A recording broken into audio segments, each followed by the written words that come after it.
అప్పుల బాధలు వెంటాడుతున్నాయా? అయితే 6 JVR వారి జాతిరత్నాలు ధరించండి. హాయ్, వెల్కమ్ టు మనం టీవీ. నేను మీ మనోజ్. ఈరోజు నాతో ఒక స్పెషల్ గెస్ట్ ఉన్నారు. సో ఈరోజు టాపిక్ ఏంటంటే ఆపరేషన్ సింధూర్ 2.0 కంటిన్యూ అవుద్దా లేదా. ఎందుకంటే ఢిల్లీ పేలుళ్ళు జరిగినాయి. సో ఒక ఆత్మాహుతి దాడి జరిగింది. దానివల్ల చాలామంది కుటుంబాలు రోడ్డును పడ్డాయి. వాళ్ళు ప్రత్యక్షంగా 13 మంది నరకం చూస్తే పరోక్షంగా దాని ఇంపాక్ట్ చాలా వందల మంది కుటుంబాలపైన ఆ ఎఫెక్ట్ పడింది. సో ఇలాంటి నేపథ్యంలో మరి బోర్డర్లో యుద్ధ మేఘాలు ఆవరించాయా లేదా? సో కేంద్రం సీరియస్ అని చెప్తూనే మరి కేంద్రం తీసుకునే చర్య ఎలా ఉంటుంది మాట్లాడదాం. మనతో పాటు ఉన్నారు X Indian army officer major Oberoi. నమస్కారం సార్. నమస్తే సార్. ఎలా ఉన్నారు sir? I'm good sir. Sir, operation Sindoor 2.0 continue అవుతుంది అంటే ఒక్క మాటలో ఏం చెప్తారు సార్? ఎస్, కంటిన్యూ అవుద్ది. But time and place of our choice. మన ప్రభుత్వం ఖచ్చితంగా దీనికి జవాబు ఇస్తుంది. ఎందుకంటే ఇప్పుడు దీని వెనుక జైషే మొహమ్మద్ ఉందని తెలుసు. అండ్ జైషే మొహమ్మద్కి సపోర్ట్ ఇస్తుంది పాకిస్తాన్ అని క్లారిటీ మనకు ఉంది కాబట్టి సో ఖచ్చితంగా. కాకపోతే నా అభిప్రాయం ఏంటంటే లాస్ట్ టైం లాగా అమెరికా అడ్డొచ్చినా వాళ్ళు కూడా సీజ్ ఫైర్ చేద్దామన్నా ఆగడానికి వెళ్ళి అది ఖచ్చితంగా ఒక పరిపూర్ణమైన రిజల్ట్ వచ్చిన తర్వాతనే దాన్ని ఆపాలి అన్నది నా అభిప్రాయం. సార్, దీంట్లో ఈ ఇమామ్ అహ్మద్ ఎవరైతే ఉన్నారో సో అతనికి ఆఫ్ఘనిస్తాన్ టెర్రరిస్ట్ యాక్టివిటీస్తో సంబంధాలు ఉన్నాయి. సో ఈ రీసెంట్ డేస్లో ఆఫ్ఘనిస్తాన్ ఇండియా కొంచెం స్నేహ సంబంధాలు కొనసాగిస్తున్నటువంటి ఇలాంటి తరుణంలో ఈ ఇమామ్కి ఆఫ్ఘనిస్తాన్కి నిజంగా సంబంధాలు ఉన్నాయంటారా? ఉండొచ్చు. ఎందుకంటే at the end of the day Pakistan ఆఫ్ఘనిస్తాన్కి రిలీజియస్ బాండింగ్ ఉంది కాబట్టి సో ఇమామ్కి కనెక్షన్ ఉందా లేదా అన్నది ఆబ్వియస్లీ వాళ్ళకి టాకింగ్ టర్మ్స్ ఉండొచ్చు, లేదా ఏమైనా బిజినెస్ టర్మ్స్ ఉండొచ్చు. సో ఖచ్చితంగా టర్మ్స్ అయితే ఉంటాయి. అంటే ఉండవు అని చెప్పడానికి అయితే లేదు. బట్ ఆ ఇంటెన్సిటీ ఆఫ్ టర్మ్స్ ఏంటో అది ఎవరికి తెలియదు. బట్ మీరు అన్నట్టుగా మీరు ఒక స్టేట్మెంట్ ఇచ్చారు, ఇప్పుడు ఇండియా అండ్ పాకిస్తాన్ ఆఫ్ఘనిస్తాన్ దగ్గర వస్తున్నారు అని. వాస్తవం చూసుకుంటే 1996 నుంచి ఇండియా తాలిబాన్తో ఒక రిలేషన్షిప్ ఉంది, కానీ మనం దాన్ని ఓపెన్గా ఎప్పుడు యాక్సెప్ట్ చేయలేదు. ఆ యాక్సెప్టెన్స్ 2025లో జరిగింది, కానీ 1996 నుంచి మనం వాళ్ళతో మాట్లాడుతూనే ఉన్నాం. 96 నుంచి 2001 వరకు ఎప్పుడైతే తాలిబాన్ ఉందో ఆ తర్వాత 2021 నుంచి ఇప్పుడు దాకా మనం తాలిబాన్తో టచ్లోనే ఉన్నాం, రెగ్యులర్గా టచ్లో ఉన్నాం. కాకపోతే ఇప్పుడు కూడా మనం ఆఫ్ఘనిస్తాన్ని ఒక ఇండిపెండెంట్ కంట్రీ అంటే తాలిబాన్ రూల్ని మనం ఇంకా యాక్సెప్ట్ చేయలేదు అఫీషియల్గా, కానీ ఇంటరాక్షన్ స్టార్ట్ చేస్తాం. సో పాకిస్తాన్కి ఖచ్చితంగా నొప్పి వస్తుంది. పర్టికులర్గా ఏఎస్టీ పోలీసులు పట్టుకున్న వాళ్ళలో 8 మంది సివిలియన్స్ ఉంటే దాంట్లో డాక్టర్స్లే 3 ఉన్నారు. సో నిజంగా ప్రాణం పోయాల్సిన డాక్టర్లే ఈ ప్రాణం తీయడానికి రెసిన్ అని ఒక టాక్సిక్ మెటీరియల్ని తయారు చేస్తున్నారు. దాన్ని దేవాలయాల్లో కలపడం కావచ్చు. 1,00,000 మంది హైదరాబాద్లో నిజంగా మిస్ అయ్యారనే వార్త వెంటనే ఒళ్ళు గగురుపడుతుంది సార్. ఇప్పుడు దీన్నే వైట్ కాలర్ టెర్రరిజం అంటారు.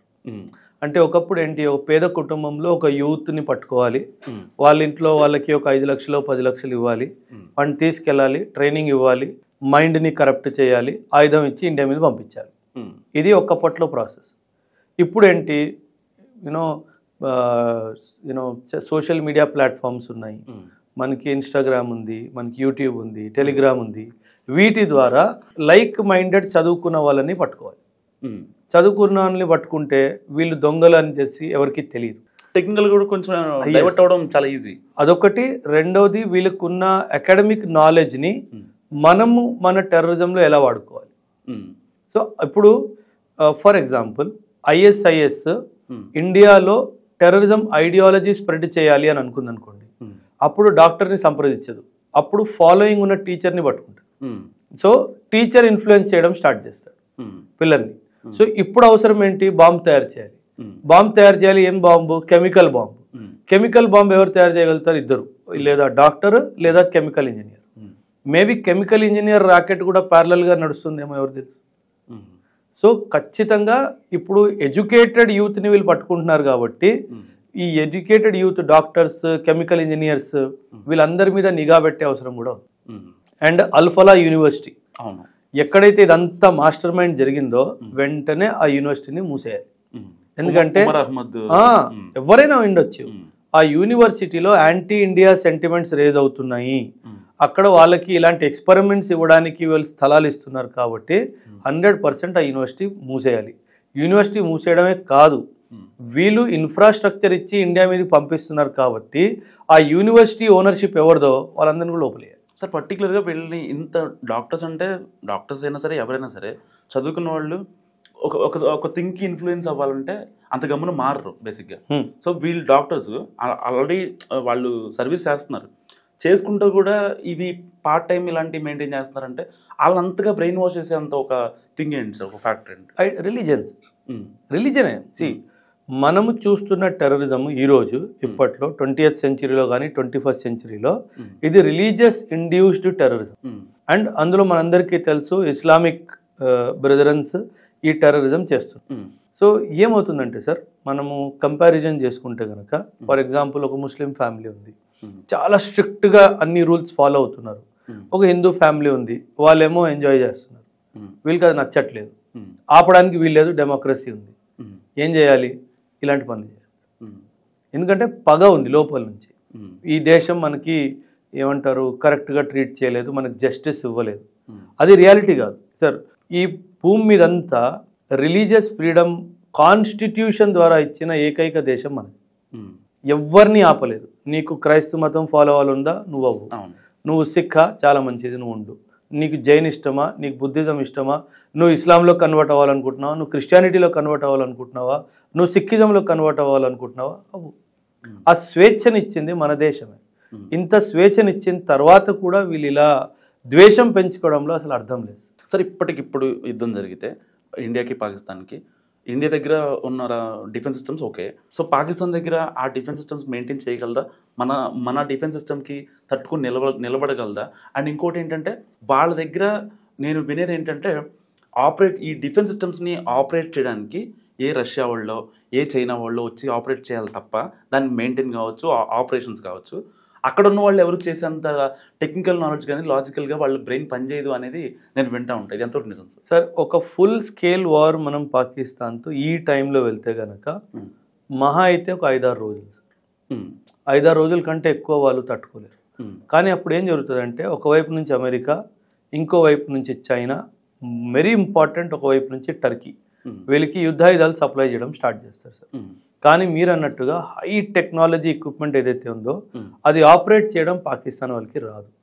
సో వాళ్ళు టర్కీ సపోర్ట్ ముఖ్యంగా తీసుకుంటారు, చైనీస్ సపోర్ట్ కూడా తీసుకుంటారు, అవసరమైతే అమెరికన్ సపోర్ట్ కూడా తీసుకుంటారు. ఇప్పటికిప్పుడు మన భారత్తో ఒకవేళ పాకిస్తాన్ యుద్ధం చేయాలంటే ప్రస్తుతం ఉన్న పరిణామాలు చూస్తే చైనా సపోర్ట్ చేసే ఉందంటారా? ఎందుకంటే సౌదీ నో చెప్పింది అండ్ ఇండైరెక్ట్గా ట్రంప్ యాక్సెప్ట్ చేస్తాడు మన మీదకి యుద్ధం అంటే. సో ఈ టైంలో ఆఫ్ఘనిస్తాన్ అలాగే మన సైడ్ ఉంటుంది. సో ఇప్పుడు చైనా ఎటువైపు ఉండే అవకాశం ఉంటుంది? 100% పాకిస్తాన్. ఎందుకంటే ఈ ప్రజెంట్ డేట్లో పాకిస్తాన్ దగ్గర ఉన్న major equipment Chinese equipment. Okay, ఇప్పుడు ఈ యుద్ధం జరిగితే చైనాకి లాభం కదా సార్. యుద్ధం జరిగితే పాకిస్తాన్కి ఆయుధాలు అవసరం ఉంటుంది, ఆయుధాలు ఎవరు ఇస్తారు? చైనా ఇస్తాడు. సో ఆబ్వియస్లీ పాకిస్తాన్కే సపోర్ట్ చేస్తుంది చైనా, అందులో సందేహమే లేదు, సందేహపడాల్సిన అవసరం కూడా లేదు. ఒకవైపు టర్కీ, అమెరికా, చైనా వీళ్ళు ముగ్గురు వాళ్ళకి సపోర్ట్ చేస్తారు. మనకు మాత్రం ఖచ్చితంగా ఇంటెలిజెన్స్ సపోర్ట్ రూపంలో Israel will be there and equipment రూపంలో Russia will always be. Sir ఇప్పుడు ఏదైతే 8 మంది దొరికారో అండ్ ఈ దాడి తర్వాత ఉమర్ చనిపోయాడు, అతని త్రూగా 2-3 ఇమాములని వాళ్ళని పట్టుకున్నారు కదా, వాళ్ళని తీసుకొచ్చి ఎర్రకోట దగ్గర వాళ్ళని హ్యాంగ్ చేయాలని చెప్పి చాలామంది నెటిజన్స్, సామాన్యులు ఇండియన్స్ ఎవరైతే ఉంటారో వాళ్ళంతా మాట్లాడుతున్న పరిస్థితి. నిజంగా వాళ్ళని చేస్తే ఈ తీగలాగితే డొంక కదలటం ఇదంతా వ్యవహారం తెలియదు కదా. సో వాళ్ళకి సామాన్యులకి మీరు చెప్పేది ఏంటి? మనము 21st సెంచరీలో ఉన్నాం. 21st సెంచరీలో ఇవన్నీ కుదరవు. ఇదంతా మెడివల్ టైమ్స్, ఏన్షియంట్ టైమ్స్, పబ్లిక్లో పనిష్మెంట్ ఇవ్వాలి అని. ఎందుకంటే పబ్లిక్లో పనిష్మెంట్ ఇచ్చినప్పుడు కూడా అది ఒక ఫియర్ కాన్షియస్నెస్ని బిల్డ్ చేస్తుంది, అది మంచిది కాదు. ఫర్ ఎగ్జాంపుల్ అఫ్జల్ గురుని 2013 ఫిబ్రవరి 9th 2013 హ్యాంగ్ చేశారు. అఫ్జల్ గురుని తిహార్ జైల్లో హ్యాంగ్ చేశారు, తిహార్ జైల్లోనే పాతేశారు. ఆ బాడీని బయట కూడా రాని. ఎందుకంటే ఏమొద్దంటే వీళ్ళు బాడీస్ని బయటకి ఇచ్చేస్తే ఇంకా దాన్ని ఒక మస్జిద్లా తయారు చేసుకుని దాన్ని ఒక సమాధిలా కట్టించుకొని ఇంకా అక్కడికి వెళ్ళి పూజలు చేయడం స్టార్ట్ చేస్తారు. సో ఖచ్చితంగా వీళ్ళని పబ్లిక్లో పనిష్మెంట్ చేయాల్సిన అవసరం లేదు. ఎందుకంటే ఆ పబ్లిక్లో పనిష్మెంట్ ఇస్తున్నప్పుడు మీరు అన్నట్టుగా కొందరికి సానుభూతి రావచ్చు, కొందరికి ఇంకా ఆక్రోషం వచ్చే అవకాశం కూడా ఉంది. మా వాడిని ఇలా చంపేశారు, ఇంత అక్రమంగా ఈ దేశం చంపేసిందని ఆయన ప్లేస్లో ఇంకా 100 మంది నిలిచవచ్చు. ఇన్ఫ్యాక్ట్ జమ్మూ అండ్ కాశ్మీర్లో ఒక టెర్రరిస్ట్ బుర్హాన్ వనీ అని చెప్పేసి ఆయన టెర్రరిస్ట్ ఆర్మీ ఆపరేషన్లో చంపేశాడు, బాడీ హ్యాండ్ ఓవర్ చేశారు ఫ్యామిలీకి. ఆయన చావుకి లక్షల మంది వచ్చారు. ఒక టెర్రరిస్ట్ చచ్చిపోతే లక్షల మంది వచ్చారు. అంటే ఏంటి? వాళ్ళకి ఇన్స్పిరేషన్ దొరుకుతుంది. మనం ఇలా పబ్లిక్లో ఏమైనా చేస్తే వాళ్ళకి ఇన్స్పిరేషన్ వస్తుంది, చేయకూడదు. అందుకే ఒసామా బిన్ లాదెన్ని చంపినప్పుడు అమెరికా ఏం చేసింది, సైలెంట్గా చంపేసి సైలెంట్గా తీసుకెళ్లి సముద్రంలో పడేసింది. ఎక్కడ పడేసిందో ఎవరికి చెప్పలేదు. అవును. సో అదే చేయాలి, ఏదైనా సరే సైలెంట్గా క్లీన్ చేయాలి, సైలెంట్గా ఊరుకోవాలి, పబ్లిక్లో చేయాల్సిన అవసరం, తమాషా చేయాల్సిన అవసరం. ఈ ఢిల్లీ బ్లాస్ట్ తర్వాత చాలామంది ఆ వీడియోస్ కింద కామెంట్స్లో ఒక అంటే తెలుగు వాళ్ళు పెట్టేది ఏంటంటే ఫస్ట్ ఓల్డ్ సిటీని సమూలంగా ప్రక్షాళన చేయాలి, అక్కడి నుంచే మూలాలు వెళ్తున్నాయి, కానీ పోలీసులు కావచ్చు, ఈ యాంటీ టెర్రరిస్టులు కావచ్చు, సో వీళ్ళు ఎవరు పట్టించుకోవట్లేదు అనేది చాలామంది సామాన్యులు పెడుతున్న కామెంట్స్. అంటే ఏమవుతుందంటే సార్, మనం తెలంగాణ రాష్ట్రంలో తీసుకుంటే కనుక హైదరాబాద్లో ఓల్డ్ సిటీ అన్నది ముస్లిం బెల్ట్ ఏరియా. అంటే జనరలీ ఒక ఆలోచన ఏముంటుందంటే ఇక్కడే టెర్రరిస్ట్ మైండ్ సెట్ బిల్డ్ అవుతుంది అన్నట్టుగా చెప్తున్నారు. అవును. కానీ దానికి పరిష్కారము అక్కడ క్లీన్ చేయడం కానీ అక్కడ జనాలు తీసేయడం కానీ అది పరిష్కారం కాదు. ఎందుకంటే వాళ్ళు ఎన్నో సంవత్సరాల నుంచి దశాబ్దాలుగా అక్కడే ఉంటున్నారు కాబట్టి మంది at the end of the day మంది ఏంటి, ప్రజారాజ్యంలో మనకి నచ్చినట్టు చేయడానికి వీల్లేదు. But at the same time మనం ఇన్స్టిట్యూషనల్ కరెక్షన్స్ తీసుకొచ్చి అక్కడ మదర్సాస్లో చెప్తున్న వాళ్ళు స్టూడెంట్స్ కానీ టీచర్స్ కానీ ఏంటి, వాళ్ళ మైండ్ సెట్ ఏంటి, దాని మీద రీసెర్చ్ చేయాలి. ఖచ్చితంగా అక్కడే ఉన్న కరెక్షన్స్ చేయాల్సిన అవసరం ఉంటే ఇమీడియట్గా చేయాలి. అండ్ వాళ్ళు నేర్పించే చదువుతో పాటు scientific study, science, English, mathematics, ఈ సబ్జెక్ట్స్ కూడా నేర్పించాలి. At the end of the day అందరినీ చంపేయడం పరిష్కారం కాదు, మార్పే పరిష్కారం. ఆ మార్పు తీసుకురావడానికి మనం ప్రయత్నించాలి. Thank you sir, thank you so much. So ఇది మేజర్ ఓబ్రాయ్ గారి అనాలిసిస్. మీరేమనుకుంటారో మస్ట్గా కామెంట్ చేయండి. చూస్తూనే ఉండండి మనం టీవీ.